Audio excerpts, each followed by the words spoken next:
generations to rise into their callings, God. Help our hearts to not shy away from all the programming we've seen in this world and how it scares us and how we're blurred and blinded to it. But here we come again, and we rest right here. We rest right here in your arms, God. We tune out all of the world and what it says, all of its thoughts, all of its praises, and all of its failings.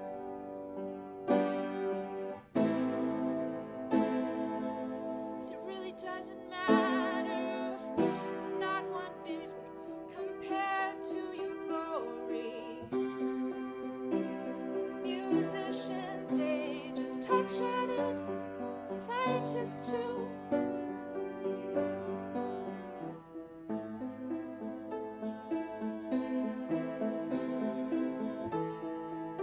You make sense, you're mathematical.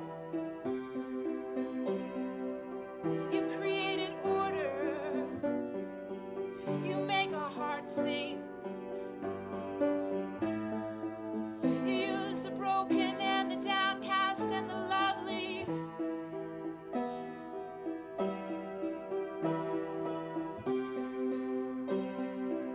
You use genius and insanity. You're in our intellects. Oh God, you are the most intellectual one. There's no fault in your thinking, so much higher are your ways than ours. Where we fear because we lack vision, we lack understanding above your ingenuity. You're not insane. You make a lot of sense. You hide us when we need it, and you cover it up with your glory. You let us shine, we shine, we shine for you in the order you have us to. So we come humbly and we say, here's our empty hands, here's our empty hearts, that you fill us up, and we sing to you, God. The tabernacle of David was built in a tent by a man who had bloody hands, and his kingdom was built on the idea that God was God and we're not, and we need him, and his kingdom can be ruled without a king of this world, but one of heaven.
going crazy.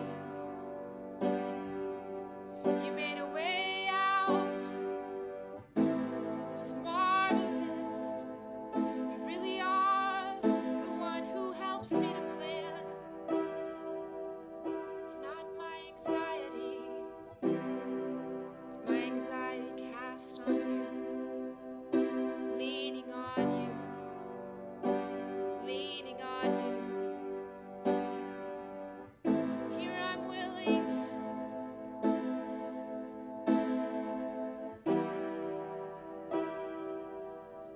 Die to my pride, die to my thoughts of who I would become.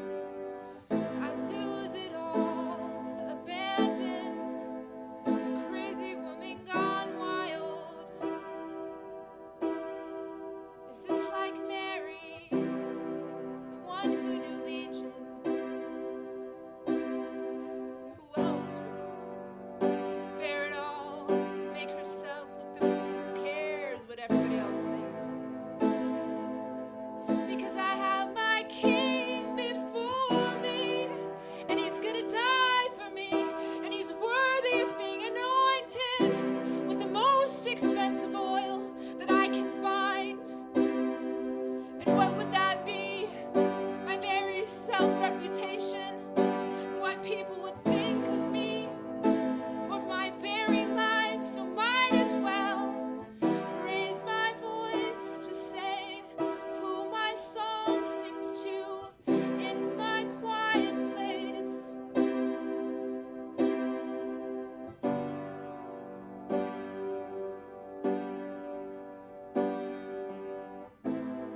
You're gonna have to stop this song for me, God, because I don't know what else to do.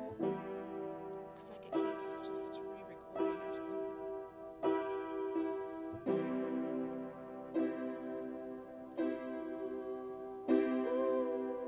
It's not about a song, it's not about a pretty voice that can do different octaves very nicely.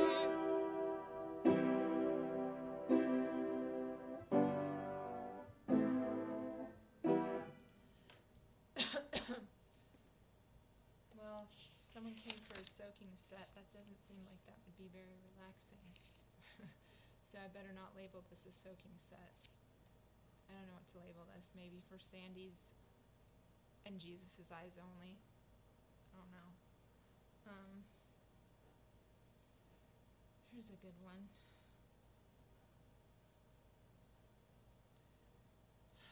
Am I just trying to perform? I don't think so.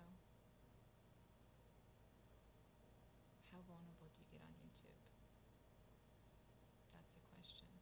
Yahweh, how vulnerable? I need you to really speak to me about this video and about all the other videos and any future videos. I need you to speak to me.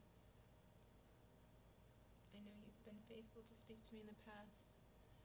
Like, even when I said in 3 seconds or less, you had somebody give me a prophetic word about that would affect me to. So, I guess I'll just share this testimony. When I was 15, I was at church in an upper room worship setting, and I had been having these like visions of me. Well, I was crying out to God first of all. I was really depressed, and I was like, why did you make me? I was in a very depressing place in my life in high school, going to an extremely large high school called Dr. Phillips High School. It's right across the street from Universal Studios. It's a school, a magnet school for the performing arts, and I wasn't in the magnet. I just happened to live right around the corner. And James, my husband now, was in the magnet, and he did lots of mediums. Anyway, So,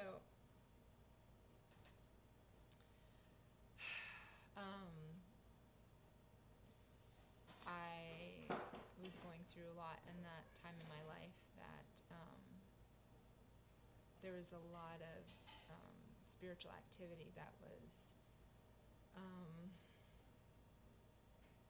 not good. And I was 15 at the time, and I had already, well, let me just go a little bit further back. I was born in Los Angeles. I moved to Orlando when I was 7.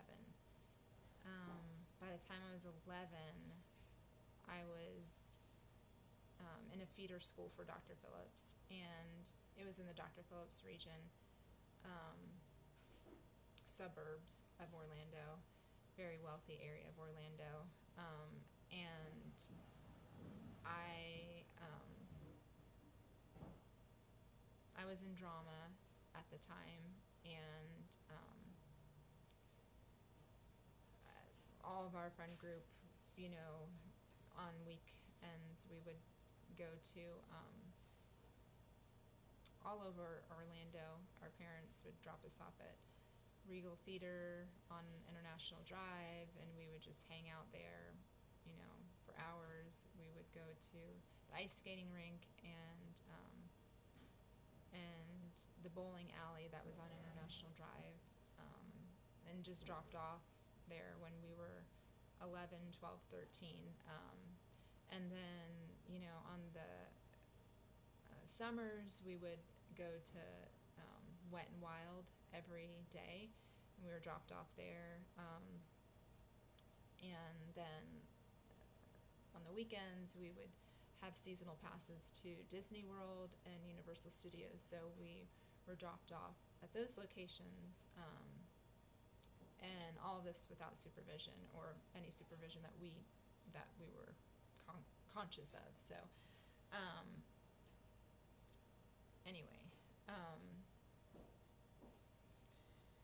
so, you know, by the time I was 15, I felt like I had experienced a lot, and you know, for that age, I just wanted all the fun experiences in my life. Like, I've had a lot of access to fun, and without supervision, you know, and so